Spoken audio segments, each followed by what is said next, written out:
Yo, welcome back to the Red or Blue Pill channel, people. Thank you for returning subscribers and members. What we do here, if you are new, is we react to the most disturbing and creepy videos from the internet, and we go through the latest. If you like what you see, don't forget to sub up, turn on the notifications, let me know your thoughts in the comments section. With that being said, let's roll. Video is for entertainment purposes only. If you know that your world is a simulation, why are you reacting to anything negative that confronts you in your world? If you know that it's just a projection from inside of you being projected out, and it's a simulation. You are living in a simulation. Why are you reacting to negative things? Why does it matter? If you know that it's being created from within you, it's something that you did to create that. Are you forgetting that you live in a simulation? Are you understanding it maybe for a few minutes, and then as you carry on through your day, the three-dimensional world, you're forgetting, and then you're reacting to different things, and you're corresponding, and you're reaching out to people thinking that you're living in a solid reality when you're not? Is that what's happening? Because whatever you're dealing with, whatever you're going through is it's a trial and tribulation that you've created within yourself before it was projected out. Like a mirror, okay? You smile at a mirror, what do you get back? You get a smile right back at you. If you give a dirty look to yourself in the mirror, what do you get back? A dirty look. And the mirror, as we know, is the simulation. It's just mirroring back to you what's going on inside of you. So why are you getting upset and reacting to the mirror that's in front of you when it's not doing what you want it to do? Yeah, I feel like I'm going backwards in life because I used to be really chilled and really good at just ignoring stuff and being like, yeah, no, that's fine. But recently I'm like, no, they're staying red. They'll be red forever. If anybody knows the advert from Hula Hoops, that's what it was. But my point is, I'm rather just letting it out. Better out than in at the moment. Maybe I have gone in the wrong direction. I don't know. I'm going to learn from it, won't I? But it feels good. Just to, no. Rather than sit there and stew and, because that's bad for you as well. So, yeah, I do know it's a simulation, and I probably do need to become oneness, and be able to just control my reaction. And if nobody can trigger me, then that would be great. But at the moment, I can be triggered. So I'm going to show you something pretty wild. Underneath the Khafre Pyramid, one of the great pyramids of Giza, they discovered a building that is 2 kilometers in size. Last Saturday, this March 15th press release summarized the key findings in the team's research of the second largest pyramid of the Giza Plateau, known as the Khafre Pyramid. And what they found was astonishing. The analysis of dozens of tomographic SAR images obtained from different angles enabled the 3D reconstruction of inside the pyramid of Khafre and deep beneath the surface of the plateau. Near the base of the pyramid, 5 identical structures are seen, connected by geometric pathways. Inside each of these are 5 horizontal levels and a sloping roof. Below these 5 structures are 8 cylindrical structures, which appear to be vertical wells, high inside, and surrounded by descending spiral pathways. Spirals. These 8 vertically aligned cylindrical structures, arranged in 2 parallel rows from north to south, descend to a depth of 648 meters, where they all merge into 2 large cubic structures, measuring approximately 80 meters per side. The entire structure extends approximately 2 kilometers beneath the surface and extends beneath all 3 pyramids of the Giza Plateau. That is tiny. I am telling you, they're hiding a whole lot more under there, and they know what's there. I mean, come on, man. I could go there with my spade and dig some stuff and see what's going on and have all these findings that will blow everybody's mind. They're not doing it for a reason. I don't know who's been able to do this and do it, but they've done it. And yeah, they're giving us some information now. I don't know why, but I mean, Gillespie stones. Have I said that right? Gillespie? I don't know, but you can't do anything with it for 150 years. Why? Nobody knows. I'll tell you why, because they're hiding stuff and it's all underground. They want you looking at space, at the fake moon and all over else, because while you're looking up there, you don't know what's going on down there. There's tunnels, there's 0-point energy under there, there's whole civilizations probably. It's all wild. I thought it was fake until I went on the CIA.gov and found it. Here we go. And I was like, what am I looking at? Okay, so we've talked about before Project Stargate. Yes. Remember? Yep. That's the remote viewing. Yes. Well, apparently, so Project Stargate was started in the 70s, 1970s. In 1985, they started a new project called Project Sunstreak, which sounds pretty similar to Stargate, except they did more like obscure things for remote viewing. So some instances would be like they had remote viewers within Project Sunstreak that would do drug busts all over the world. And there's one guy who was 50% effective. So he would just sit in a room and they would give him a map and he's like, they're going to be here, here, here. 50% of the time he was always right with big drug busts. That's nuts. But there was one that I said, this has to be a joke, not a joke. This was a real mission in Project Stargate. And this is a CIA government document. yes. Okay. And I have the document right here. It's on CIA.gov. This was training target 0209 is the Ark of the Covenant. What are they doing with it? On December 5th, 1988, this one man, for his training exercise, was to find the Ark of the Covenant. And what he wrote was bone-chilling. What he Gosh. saw. Antarctica. Okay, no. Pyramids. I'm just going to read what he said. Yeah. It's not that long. Directly from .gov. Yeah. So this is the official... His what do you call it? Debrief. Or he was viewer number 032. So number viewer 32. Like this is what he said about the Ark of the Covenant. Target is in a container. This container has another container inside of it. The target is fashioned of wood, gold, and silver. The target is similar in shape to AOL, which I don't know what that means. A coffin, and is decorated with seraphim. See sketch, page 16. So they're describing it. Yeah. Got so it. he's viewing it and they're writing down. The target is located somewhere in the Middle East, as the language spoken by individuals present seemed to be Arabic. Visuals of surrounding buildings indicated the presence of a mosque, domes, ? See page 12. Individuals in the area were clothed in virtually all white, had black hair and dark eyes. One figure I homed in on wore a mustache. There's just the one guy. Can't trust him. It's probably named Keith. My stepdad's up to no good. The target is hidden underground. Dark and wet were all aspects of the location of the target. The purpose of the target is to bring people together. See page 16.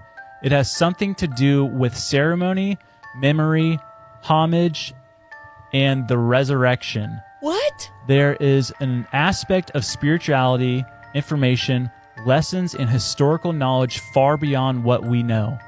The target, this is the part. The target, being the Ark of the Covenant, is protected by entities. See page 14. And can only be opened by those who are authorized to do so. This container will not / cannot be opened until the time is deemed correct. Once it is time to open the container, the mechanics of the lock system will be found to be fairly simple. Individuals opening the container by prying or striking are destroyed by the container's protectors. See page 17. Through the use of a power unknown to us. That is a CIA document. That's the craziest thing I've ever heard, dude. Entities? It's protected by entities. And it's only authorized people can go. Like, who's authorized? The Levites. I mean, golly, dude. It's wet and it's dark. Entities are protecting it. Yeah. I don't like this. And what's interesting is he says seraphim on the thing, but then he refers to entities too. Yeah, So- well, and the entities are protecting it. Yeah, outside. Not a part of it. Well, no, it's weird is I heard the thing. Apparently, after this, there was a briefing about this within the CIA, and this was a training exercise. This is what he came away with. But the man knew nothing. He did not know how to speak Arabic. He knew nothing of the Middle East. Yeah. And so they're saying a lot of the pictures that he drew and whatnot, and the words that he said, lined up a lot with Ethiopia, because they have a very Middle Eastern architect, or buildings and stuff. And there's that one place where they claim the Ark of the Covenant is, and the guards in it, they typically dress in like all white and stuff like that. Yeah. So they're like, there's a good chance that it's in Ethiopia. Well, that's always been the thought. So, like, what's stopping, if it is there, and even dumb people like me know that, like, it's rumored to be there. Has the government never made a trip to Ethiopia like that? Has there ever been? They definitely have. I mean, has there ever been like weird things like how they shut down? That's the conspiracy, is that they found this out. Like, we don't think that's the Middle East. We think you're talking about Ethiopia. The conspiracy is that the CIA went and apprehended the Ark of the Covenant. Yeah. Mind is blown, people.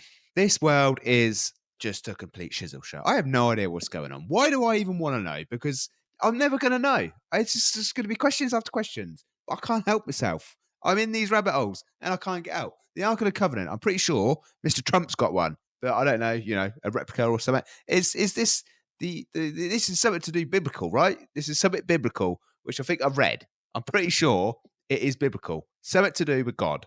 And he had this made, did he? I don't know. Maybe not. But Ethiopia, I know there's an Ethiopian Bible that's you've been telling me to read, which I will do. But yeah, I don't know. Like Project Stargate for me is I think what we've been shown is probably a cover up, just hard, not even like a scratch of what they're doing. I believe they've got they can see into the future, into the past Stargates. You know what I mean? I don't know if you can walk through them, or maybe you can just dabble and see what's going on, and these people can see it. Maybe that's what they do. They tap into people's brains who can remote view, and they stick it on a screen, and that I don't know. It's bonkers, peeps. It is bonkers. Let me know what you think in the comments, and let me know what the Ark of the Covenant is for sure. I'm pretty sure it's so biblical. Go back 25, 30 years, you'll find people telling you that anatomically modern humans didn't exist until 50,000 years ago. Then in Morocco, they found evidence of anatomically modern humans 300,000 years ago. Humans just like us, with the same brains, the same capacities, the same abilities than us.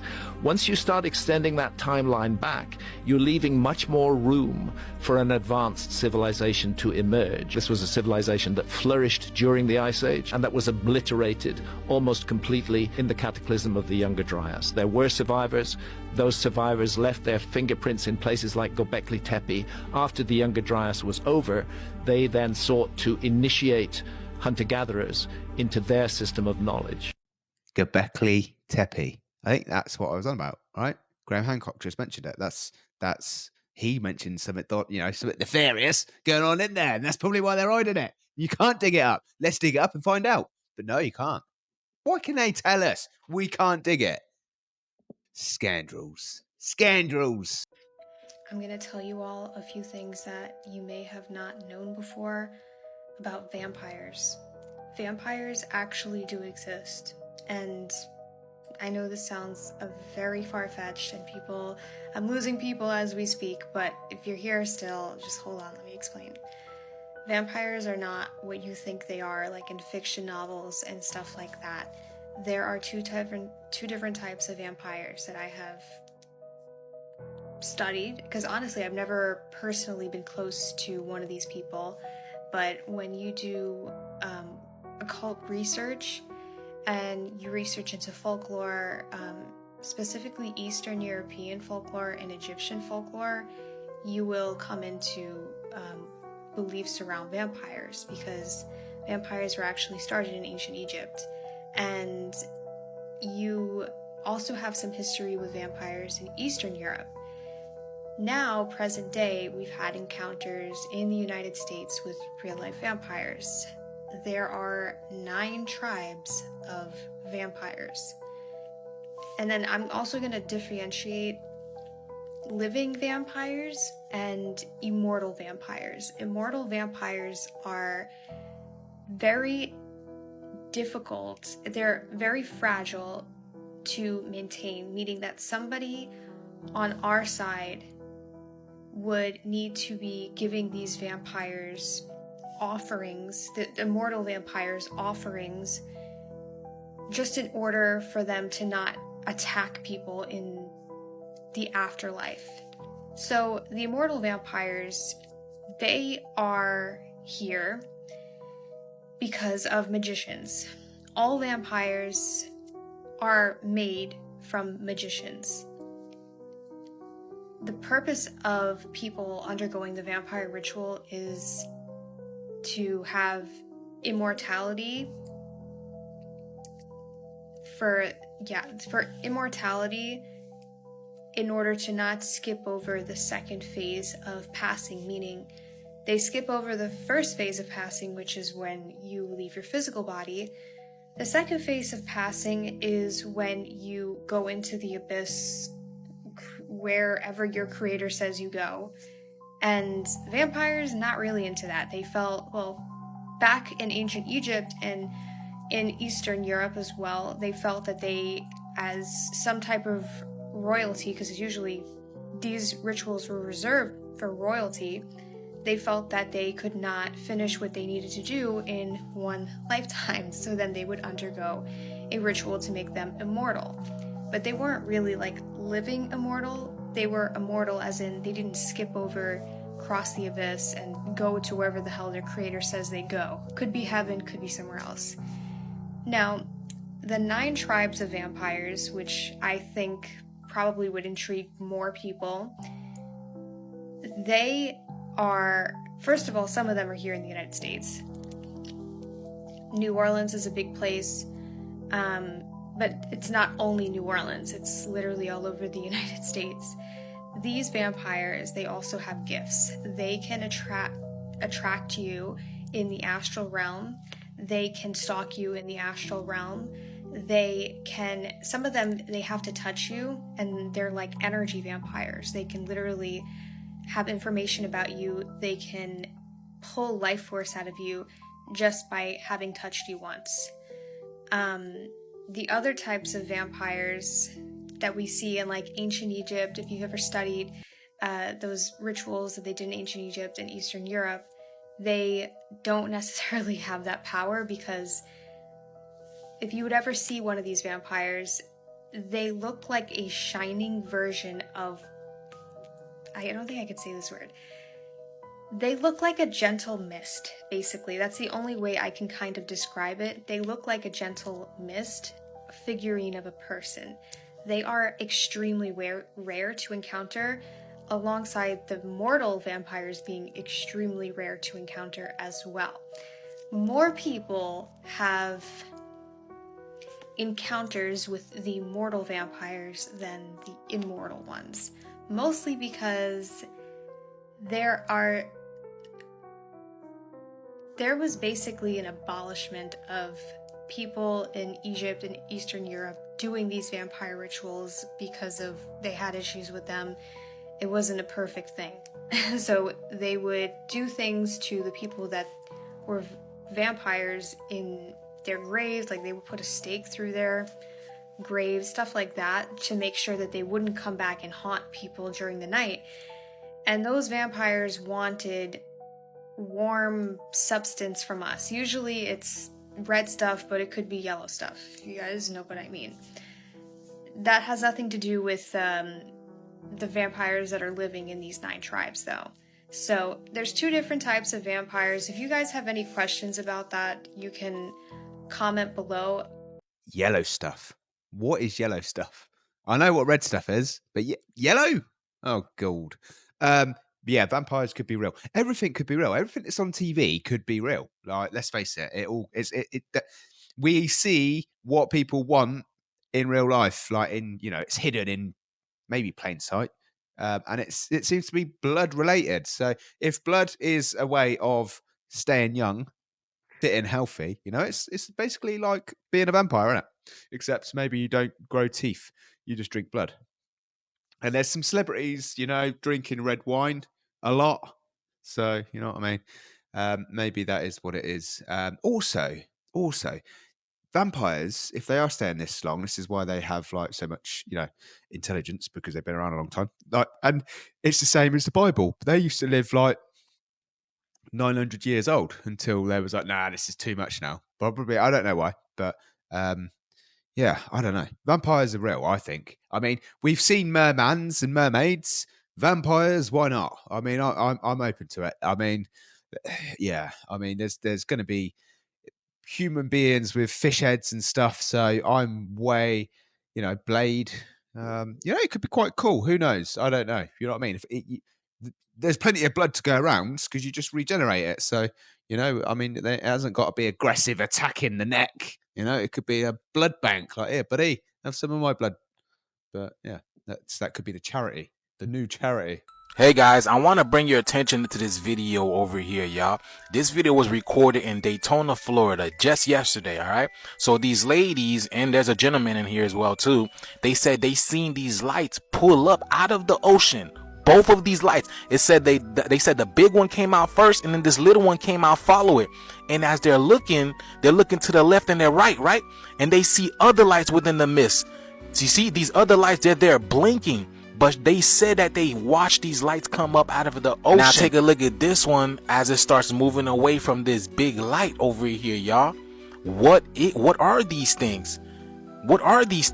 That thing looks like a sun. Is that the moon? I don't know if that's the sun or the moon, but this is at nighttime in Daytona, Florida. Y'all, there are fucking ships. I don't know what the fuck these are. They're flying around it. They're circling it. There's one above it. There's one on each side of it. There's one right there. There's one right there. Y'all can't see them.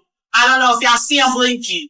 And I'm telling you, the camera never does it justice. Y'all would have to see these in person. The algorithm is not algorithming anymore. We're not getting these videos that are coming across our timelines anymore.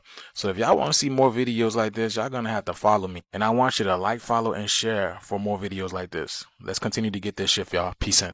Yeah, there's more than one video of that in different angles on actual security cam footage of the beach. It is crazy. I don't know what that is. It is some definite UAP, UFO phenomenon, USO. I don't know. It come out of the water. Apparently, there's a massive mothership. A lot of ufologists are going around at the moment saying there's a big UFO under the water, mothership.